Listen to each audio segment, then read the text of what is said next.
Daily രാത്രിയുള്ള പരിപാടികൾ ഇങ്ങനെയൊക്കെയാണ്. ഞാൻ എത്തുമ്പോഴത്തേക്ക് ഏകദേശം ഒരു 8 മണിയൊക്കെ കഴിയും. 8 മണിയൊക്കെ കഴിഞ്ഞ് കഴിഞ്ഞാണ് വരുന്നത്. അപ്പോൾ ഡെയിലി നമ്മൾ പ്രാവുകൾക്ക് തീറ്റ ഇങ്ങനെ ഈ ലൈറ്റൊക്കെ ഇട്ട് കൊടുക്കുന്നത് കൊണ്ടാണ് നമുക്ക് ആ കറക്റ്റ് ടൈമിൽ ലൈറ്റ് ഇട്ട് കഴിഞ്ഞാൽ പ്രാവുകൾ താഴെ എത്തുന്നത്. അപ്പോൾ നമ്മൾ എന്തെങ്കിലും ഒരു സിഗ്നൽ വെച്ചിട്ട് പ്രാവിനെ എടുക്കുകയോ ഇറക്കുകയോ തീറ്റ കൊടുക്കുകയോ ചെയ്ത് കഴിഞ്ഞാൽ ആ ഒരു സിഗ്നൽ അവർക്ക് കിട്ടുമ്പോൾ അവർ കറക്റ്റായിട്ട് ഇഞ്ഞ മോട്ടിൽ തന്നെ വന്നു കൊടുക്കും. അതുകൊണ്ടാണ് അവരെന്ത് ചെയ്യണത്, വേറൊരു മോട്ടിൽ മാറി ഇറങ്ങാത്തത്. കാരണം ഇവിടെ തന്നെയാണ് നമ്മൾ തീറ്റ കൊടുക്കുന്നത്, എല്ലാം ചെയ്യുന്നത്. മിക്ക ദിവസങ്ങളും തുറന്നു വിട്ടാണ് തീറ്റ കൊടുക്കുന്നത്. ഇന്നിപ്പോൾ എനിക്ക് സമയമില്ല, അതുകൊണ്ടാണ് ഞാൻ അടച്ചിട്ട് തീറ്റ കൊടുക്കുന്നത്. അപ്പോൾ ഇവിടെ ആകുമ്പോൾ നമുക്ക് വേറെ പ്രശ്നമൊന്നുമില്ല.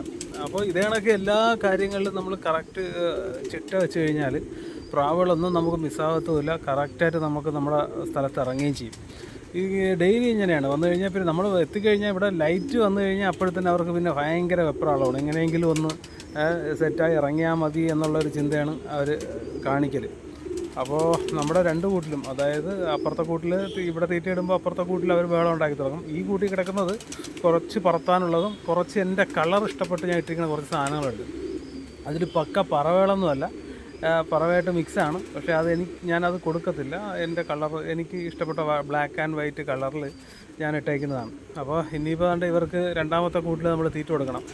ഇപ്രാവശ്യം നമുക്ക് കുഞ്ഞുങ്ങളുണ്ട്, നല്ല കുട്ടികളുണ്ട്, നല്ല പറക്കുന്ന നല്ല കുട്ടികൾ ഇറങ്ങിയിട്ടുണ്ട്. അപ്പോൾ എന്തായിരുന്നാലും ഇപ്രാവശ്യം എല്ലാത്തിനെയും പിടിച്ച് സെപ്പറേറ്റ് ആക്കി കറക്റ്റായിട്ട് കുട്ടികളെ പറത്താനുള്ള സെറ്റപ്പിലാണ് ഉള്ളത്.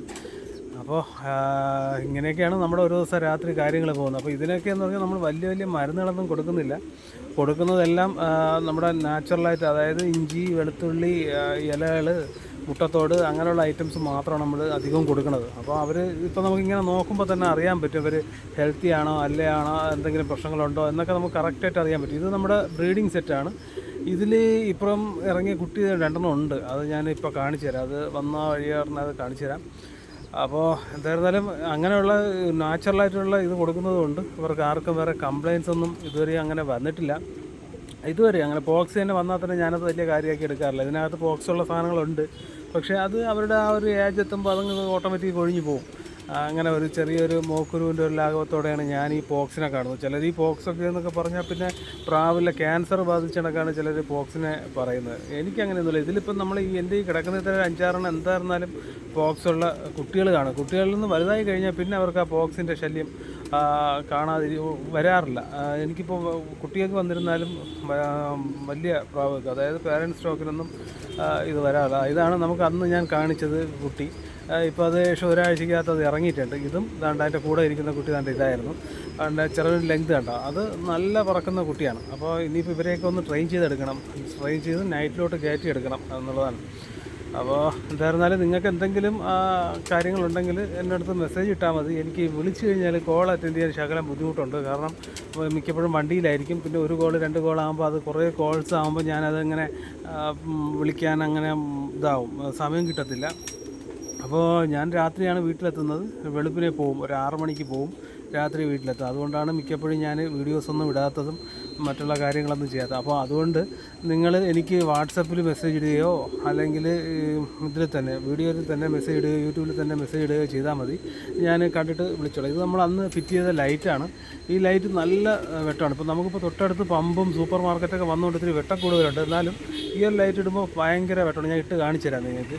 അപ്പോൾ ഇത് കണ്ടോളൂ, ചെറിയ ലൈറ്റാണെങ്കിലും നമുക്ക് നല്ല പ്രകാശമാണ്. ഈ നിൽക്കുന്ന ലൊക്കേഷൻ നമുക്ക് അത്യാവശ്യം, അതായത് ഇതിപ്പോൾ നല്ല ഇരുട്ടായിട്ട് കിടക്കുകയാണ്. ഇവിടെ പമ്പുള്ളത് കൊണ്ട് നമുക്ക് കുറച്ച് വെട്ടം ഉണ്ടെങ്കിലും നമുക്ക് അത്യാവശ്യമുള്ള ലൈറ്റ് ഇതിൽ തന്നെ കിട്ടും. കണ്ടോ, ഞാൻ കൊടുക്കാനായിട്ട് പോകുന്നു. ഇപ്പോൾ നോക്കി, അത് ഓണാകുമ്പോഴത്തേക്ക് നിങ്ങൾക്ക് കാണാം. കണ്ടോ, ഇത് ഓണാക്കി കഴിഞ്ഞാൽ കണ്ടോ, നമുക്ക് അത്യാവശ്യം നമുക്ക് നല്ല രീതിയിൽ തന്നെ വെട്ടം കിട്ടുന്നുണ്ട്. ആ ഒറ്റ ലൈറ്റിൽ, വേറെ ഒരുപാട് ലൈറ്റൊന്നും ആവശ്യമില്ല. ഒറ്റ ലൈറ്റിൽ അന്ന് എനിക്കത് വ്യക്തമായിട്ടത് കാണിച്ചു തരാൻ പറ്റിയില്ല. അതുകൊണ്ടാണ് ഇപ്പോൾ നോക്കി, അത്യാവശ്യം നമ്മളെ കൂടും പരിസരവും എല്ലാം കറക്റ്റായിട്ട് കിട്ടും. അവർക്ക് പറന്നുകൊണ്ട് നിൽക്കാനുള്ള സൗകര്യവും ഇതിലൂടെ കിട്ടും. ഇപ്പോൾ നമുക്ക് അപ്പുറത്ത് പമ്പ് കൂടെയൊക്കെ വന്നതുകൊണ്ട് പ്രാവുകൾ നൈറ്റ് വിട്ടാലും പറക്കും. അപ്പോൾ സമയത്തിനനുസരിച്ചിട്ട് നൈറ്റ് കൂടെ വിട്ട് പറത്തിക്കണമെന്നാണ് എൻ്റെ ആഗ്രഹം. കണ്ടില്ലേ, നമുക്ക് ഇത്രയും വ്യൂ കിട്ടുന്നുണ്ട്. അപ്പോൾ എന്തായിരുന്നാലും പ്രാവുകൾക്ക് ഇറങ്ങാനുള്ള സൗകര്യമുണ്ട്. വേറെ അടുത്തൊന്നും നമുക്ക് പ്രാവ് വളർത്തുന്ന ആരുമില്ല. എന്തായാലും നമ്മൾ തന്നെയാണ് ഇവിടെ പ്രാവ് വളർത്തുന്നത്. അപ്പോൾ അതുകൊണ്ട് വൈരിയുടെ ശല്യം ഉണ്ട്, ഒരുപാട് ഉണ്ടായിരുന്നു. ഇപ്പോൾ ഇത്തിരി കുറവുണ്ട്. കുറച്ച് ദിവസം കൊണ്ട് പറത്താത്തതുകൊണ്ടുള്ളൊരു ചെറിയ ഒരു ഇതുണ്ട്. അപ്പോൾ നമ്മൾ നോക്കിയും കണ്ടാണ് കാര്യങ്ങൾ ചെയ്ത് നിങ്ങൾ അത് കണക്കൊക്കെ ചെയ്യാൻ ശ്രമിക്കുക.